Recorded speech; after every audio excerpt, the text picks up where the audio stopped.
Comment favoriser la prise d'initiative de mes collaborateurs? C'est une question super importante, elle est au centre de la motivation de beaucoup de projets. Et je vais vous donner en fait trois axes à investiguer, à explorer. Le premier, c'est l'axe du cadre, donner un cadre. Ensuite, ça va être l'environnement du défi. Quel défi vous avez donné à vos équipes? Et en clôture, sur mon témoignage, je vous parlerai de confiance. Donc cadre, défi, confiance, trois axes à explorer pour nourrir en fait la motivation d'équipe. Alors quand on parle de prise d'initiative, on parle d'aider en fait des équipes à formuler, d'aider des partenaires, d'aider des collaborateurs à formuler des idées et les traduire en action. Pour beaucoup d'entre nous, c'est un exercice compliqué quand on part d'une feuille blanche. Donc la question du cadre se pose tout de suite. Quel est le cadre d'action? Quelles sont les latitudes d'action que je peux avoir? Sur quel thème prioritaire tout le monde est en train de s'aligner, sur lequel je peux contribuer et aider l'équipe?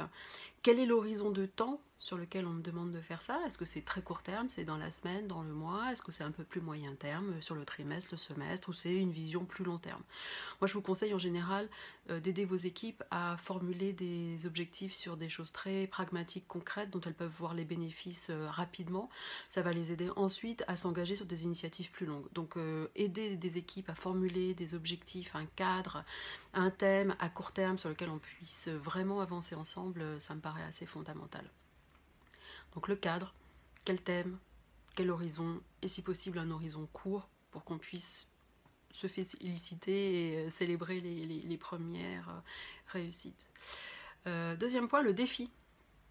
Souvent quand on formule un projet à des équipes, on le formule d'une façon super business model, hyper plate, hyper directive, un bullet point dans un PDF ou un PowerPoint un peu plat en réunion. Donc on a des objectifs souvent très froids, chiffrés, augmenter de 5% les ventes, accélérer la croissance, développer la marge, faciliter le bien-être au travail, enfin souvent aussi sous forme d'injonction.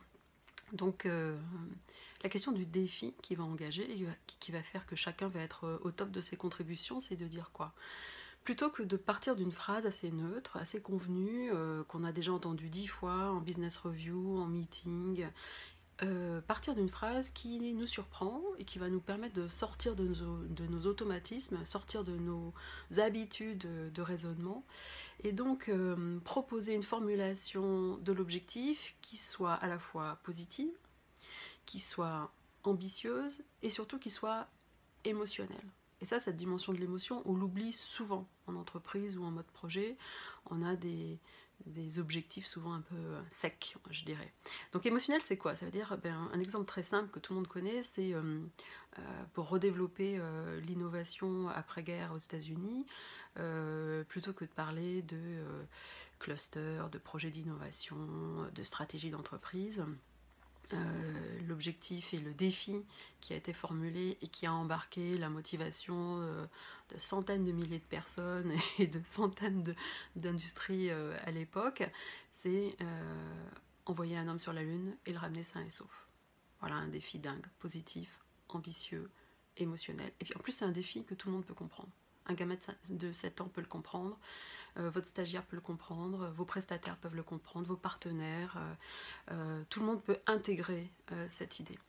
Un défi dingue auquel je pense aussi, c'est Chanel, hein, Gabrielle Chanel, son défi c'était émanciper les femmes. Et ça l'a tenu très dynamique pendant plusieurs décennies. Donc cette notion de défi, à la fois pour le porteur du projet, à la fois pour les équipes, ça permet d'avoir une communication enthousiaste, porteuse. Ça permet aussi d'ouvrir à de la prise d'initiative parce qu'en fait on change de niveau de raisonnement, on change du code conventionnel de l'objectif un peu ennuyeux et on repart sur quelque chose qui est engageant. Et enfin, je conclurai par quelque chose qui est très important quand on travaille en équipe.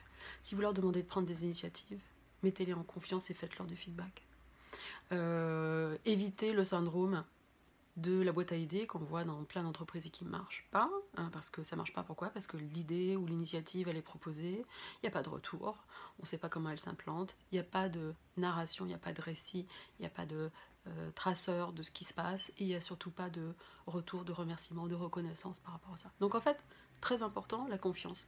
Vous mettrez les gens en confiance si vous leur donnez de la reconnaissance, si vous leur dites ce que vous faites, leur prise d'initiative, et si vous les aidez à peaufiner, rendre robuste leur initiative avec vos conseils, avec vos apports, parce que vous avez aussi des éléments à partager avec eux. Voilà ce que je souhaitais partager avec vous aujourd'hui.